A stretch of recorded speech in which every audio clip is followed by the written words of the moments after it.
closely. Somewhere in America right now, a single father is eating dinner alone, not because he wants to, but because life took everything from him. And somewhere else, a mother is holding her child, praying a stranger will show kindness. What happens when those two broken worlds collide will change everything. If you believe in second chances, unexpected love, and miracles hiding in ordinary moments, then hit subscribe right now, because stories like this will touch your heart in ways nothing else on YouTube can. Ethan Cole had already accepted that loneliness had become the quiet roommate in his small, creaky house on the edge of town, the kind of place where the wind whistled through cracked window frames and the past felt heavier than the furniture. And as he sat at the small kitchen table staring down at a plate of reheated stew meant for one, he wasn't just eating dinner, he was swallowing another night of silence that came after putting his 5-year-old daughter Lily to bed with a kiss and a promise that tomorrow would be better, even though he had no idea how to make that promise come true. Because since his wife Anna had passed 2 years earlier from a sudden illness that left him numb and the world unbearably loud, everything had felt like a series of quiet battles he fought alone. From working double shifts at the hardware store to folding tiny socks in the dark so he wouldn't wake Lily. And that night, just as he lifted his spoon, there came a hesitant knock at the door that he almost ignored, assuming it was the wind or maybe a neighbor's cat, but something in the sound made him rise and open it, revealing a woman standing on the porch holding the hand of a small boy, her eyes tired yet hopeful, her clothes worn but clean, and her voice trembling as she said, "I'm so sorry to bother you, but my son is hungry, can we stay a while?"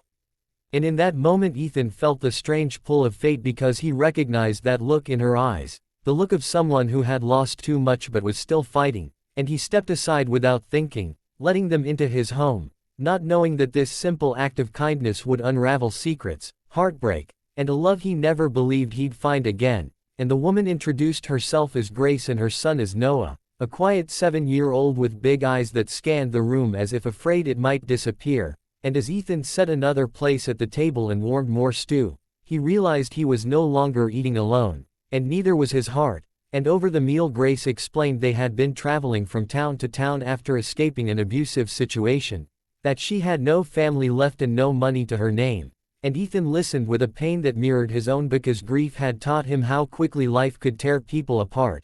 And Lily, hearing voices, came out in her pajamas and shyly waved at Noah, who smiled back. And for the first time in months Ethan saw his daughter laugh, and that sound cracked something open inside him, something he thought had died with Anna. And as the evening went on, Grace stayed to help clean up, and the house, once so quiet, felt warm again, filled with soft conversation and the clink of dishes. And when Grace thanked him and said they would leave in the morning, Ethan surprised himself by asking if they could stay longer, just until she got back on her feet. And Grace's eyes filled with tears, because kindness had been so rare in her life that it almost hurt to accept it. And so began a strange and beautiful arrangement where two broken families slowly stitched themselves together, though neither Ethan nor Grace knew that the past was about to catch up with them in ways they never expected, because Grace wasn't just running from a bad relationship, she was hiding from a man with power, money, and a dangerous obsession. And one rainy afternoon when Ethan came home from work to find a black car parked outside his house,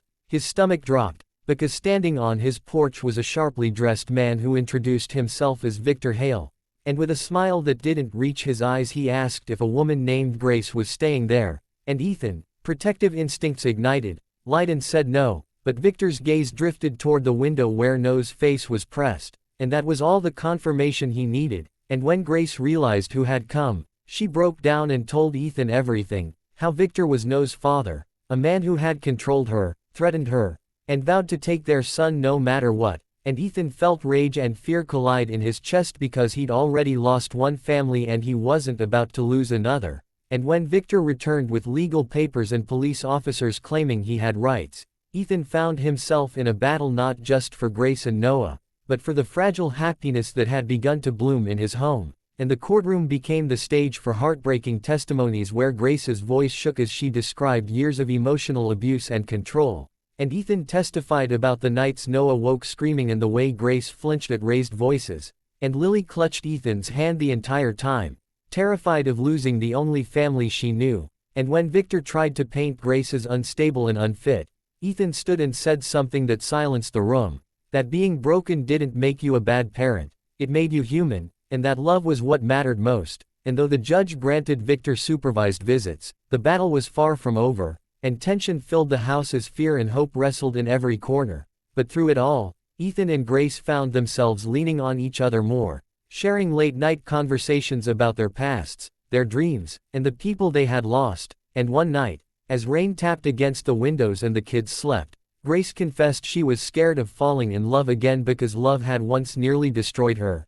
And Ethan admitted he was scared too because loving again felt like betraying Anna's memory. Yet in each other's eyes they saw understanding, not judgment, and slowly, gently, something new took root, a love not meant to replace what they had lost but to honor it by living again. And just when it seemed like peace was within reach, Victor struck again, filing for full custody and accusing Ethan of kidnapping, forcing them into another brutal legal fight. And this time the odds were stacked against them, until an unexpected witness came forward, Victor's own sister, who revealed his history of abuse and manipulation, shattering his carefully crafted image. And when the judge finally ruled in Grace's favor, granting her full custody and issuing a restraining order against Victor, the relief was so overwhelming that Grace collapsed into Ethan's arms, sobbing, and in that moment he realized he would do anything to protect her and Noah, just as fiercely as he protected Lily. And as months passed, their house transformed from a place of grief into a home of laughter, with Lily and Noah building forts in the living room and Grace and Ethan cooking together in the kitchen. And one evening, as they sat down to dinner, Ethan looked around the table and remembered the night he thought he'd eat alone,